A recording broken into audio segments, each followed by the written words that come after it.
नमस्कार, आप सभी का हमारे चैनल जय गुरुदेव उत्तराखंड पर एक बार फिर से बहुत बहुत स्वागत है। तो आज का विशेषांक आप सभी के लिए बहुत ही महत्वपूर्ण जानकारी भरा होने वाला है। तो आइए बिना समय व्यर्थ किए हुए लेकर चलते हैं आपको आज के अद्भुत विशेषांक की ओर। आज का ये विशेषांक आधारित है महाराज जी के प्रारंभिक दौर पर, जब महाराज जी अपने प्रारंभिक संन्यास के दिनों में विचरण कर रहे थे। तो एक रोज की बात है, महाराज जी भिक्षा हेतु एक गांव में विचरण कर रहे थे।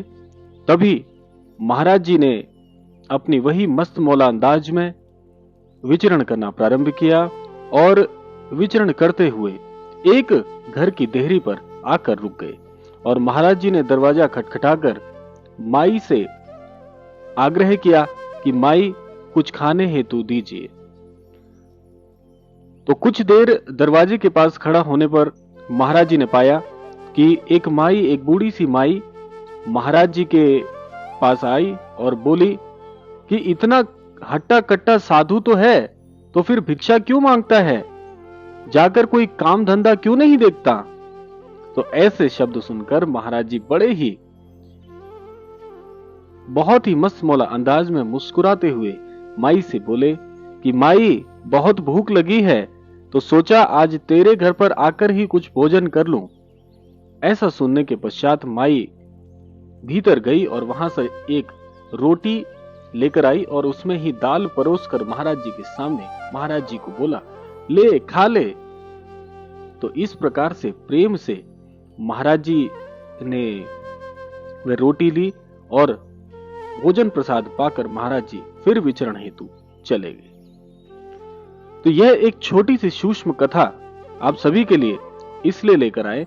अब इस कथा से हमको सीखने को क्या मिलता है कि महाराज जी को तो आप जानते ही हैं, महाराज जी इतने भोले हैं कि आप सभी की बात में आप महाराज जी को जितना दुलार करते हैं, जितने प्यार से पुकारते हैं, महाराज जी आपकी बात को मान लेते हैं। यही महाराज जी की सबसे बड़ी विशेषता है। लेकिन इसमें आप इस छोटी सी लघु कथा से आपको सीखने को क्या मिलता है?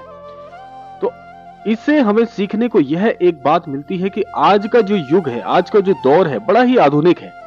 अब इस आधुनिक दौर में बहुत से लोग ऐसे हैं जो व्यवस्थाओं के लिए सदैव परेशान होते हैं। अब जीवन में यदि आपको आगे बढ़ना है तो आपको सबसे पहले व्यवस्थाओं के इस चक्र से अपने आप को दूर रखना होगा। अब व्यवस्थाओं का चक्र क्या है? व्यवस्थाओं का चक्र है कि आपने देखा ही होगा कि बहुत से लोग परेशान रहते हैं कि हमारे जीवन में हमने इतनी पढ़ाई लिखाई कर ली है, इतना हमको ज्ञान है, लेकिन उसके पश्चात भी हमारी व्यवस्था के अनुसार हमें कोई कार्य नहीं मिलता।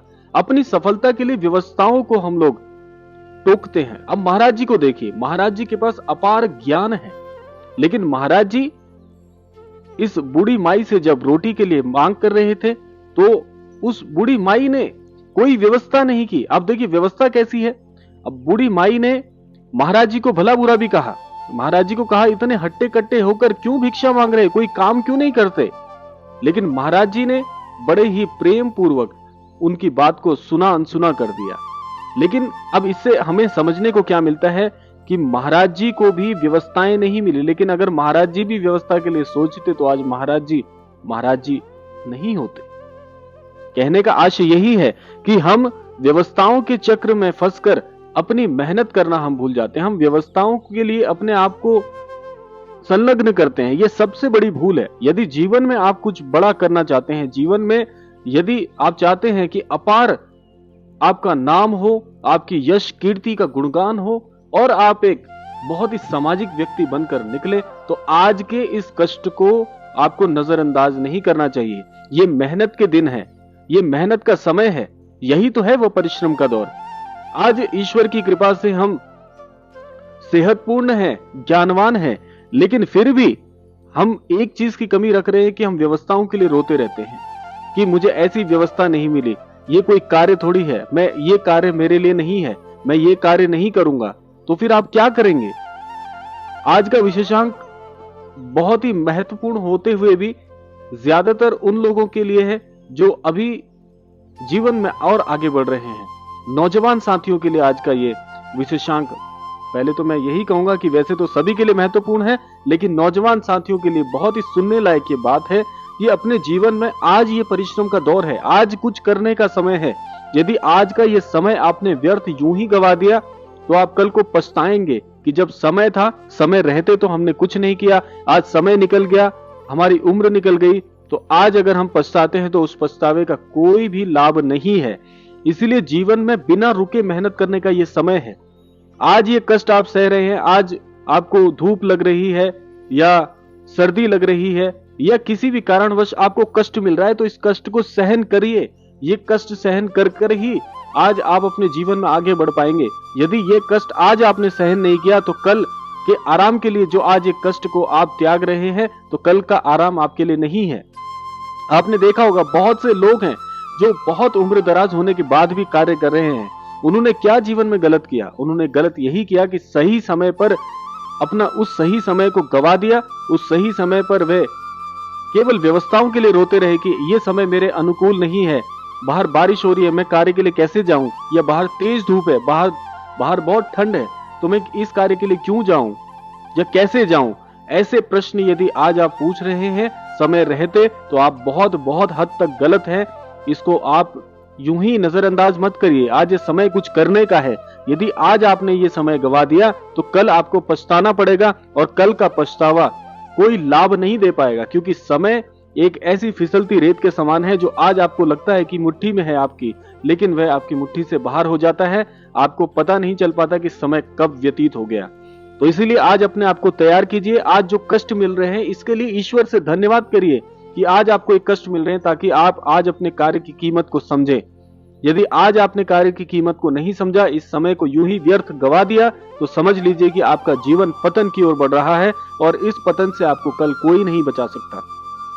इसलिए स्वयं आप अपने आप को इतना मजबूत कीजिए कि आज के इन कष्टों को यदि आपने सहन कर लिया, तो कल जो जीवन आपको मिलने वाला है, कल जो आपकी मेहनत का फल आपको मिलने वाला है, वही आपकी यश कीर्ति का गुणगान और इस यश कीर्ति को फैलाने में बहुत बहुत सहायक होगा।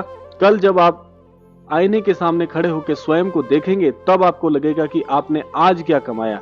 जो मेहनत आपने कल की थी उसका परिणाम आज आपके समक्ष होगा, और यह परिणाम आपको बहुत संतोषजनक लगेगा, क्योंकि आज जो आप गलतियां कर रहे हैं इसका फल कल देखने को मिलेगा। तो इसीलिए आज समय को यूं ही व्यर्थ मत करिए। सभी के लिए अब मैं ये बात कहूंगा, जितने भी दर्शक आज का विशेषांक देख रहे हैं, समय व्यतीत करना बंद कर दीजिए, व्यवस्थाओं के लिए रोना बंद कर दीजिए। व्यवस्थाएं कभी एक समान नहीं होती, कभी समय अच्छा होता है, कभी समय बुरा होता है, लेकिन ये समय बदलना भी आपके हाथ में ही है। अपने भाग्य को पलटने के लिए कार्य आज आपको करना पड़ेगा, परिश्रम आज आपको करना पड़ेगा। ईश्वर तो सदैव सबके साथ है। ईश्वर तो उनके भी साथ हैं जो जीव मनुष्य से कई निचले स्तर तक आते हैं। छोटे छोटे जीवों के साथ तक ईश्वर है, तो आपको अकेला कैसे छोड़ सकते हैं? ऐसी अनोखी कृति को, इस महान कृति को जिसे हम इंसान कहते हैं, इसे अकेला कैसे छोड़ सकते हैं? ईश्वर ने तो सबके लिए व्यवस्था उसी दिन से कर दी है जब एक मनुष्य, एक छोटा सा शिशु जन्म लेता है, तो उसके पूरे जीवन की जो व्यवस्था है वो ईश्वर स्वयं पहले से ही तय करके रखते हैं। लेकिन उसके पश्चात भी उस मनुष्य को, उस छोटे से शिशु को मौका देते हैं कि अपने जीवन को बदलने के लिए उसे खुले मैदान में छोड़ दिया जाता है, जहां पर सारे अस्त्र शस्त्र वह स्वयं जमा करता है, और उन्हें किस प्रकार से, कहां पर कैसे उपयोग करना है, इसकी पूरी स्वतंत्रता उसके हाथ में होती है। तो इसीलिए कहा जाता है कि भाग्य तो भाग्य रहेगा ही, लेकिन उस भाग्य को बदलने के लिए जो स्थितियां, परिस्थितियां तैयार करती हैं, वे आप करेंगे, आप स्वयं करेंगे। आपके लिए कोई अन्यत्र इस कार्य को नहीं कर सकता, लेकिन आप जीवन में मार्गदर्शन ले सकते हैं।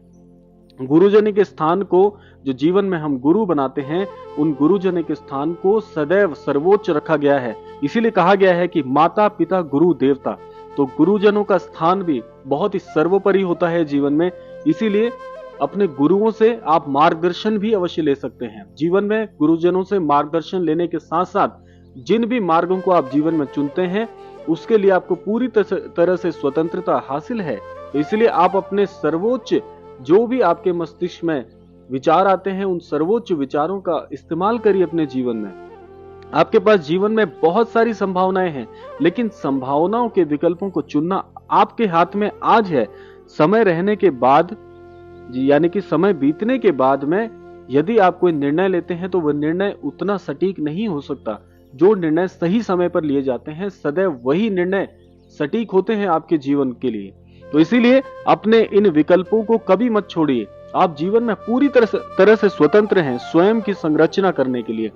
तो स्वयं की संरचना को सबसे महत्वपूर्ण बनाइए, उसको आप उतना ही तवज्जो दीजिए जीवन में जितना आज आप अपने विचारों से अपने जीवन को आगे आने वाले कल में बदलते हुए देखना चाहते हैं। तो इसके लिए आज निर्णय उसी प्रकार से लीजिए, आज अपने जीवन में उसी प्रकार से विकल्पों को चुनिए जैसा कल स्वयं आप अपने आप को देखना चाहते हैं। तो इसीलिए कहा जाता है कि अपने जीवन की सारी संभावनाओं के लिए व्यवस्थाओं को त्याग दीजिए।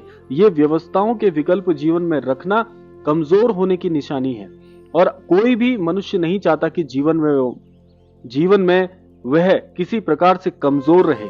तो इसीलिए शक्तिशाली बनिए, जीवन में बलवान बनिए, बुद्धि से, विवेक से और अपने सभी सामर्थ्यों से।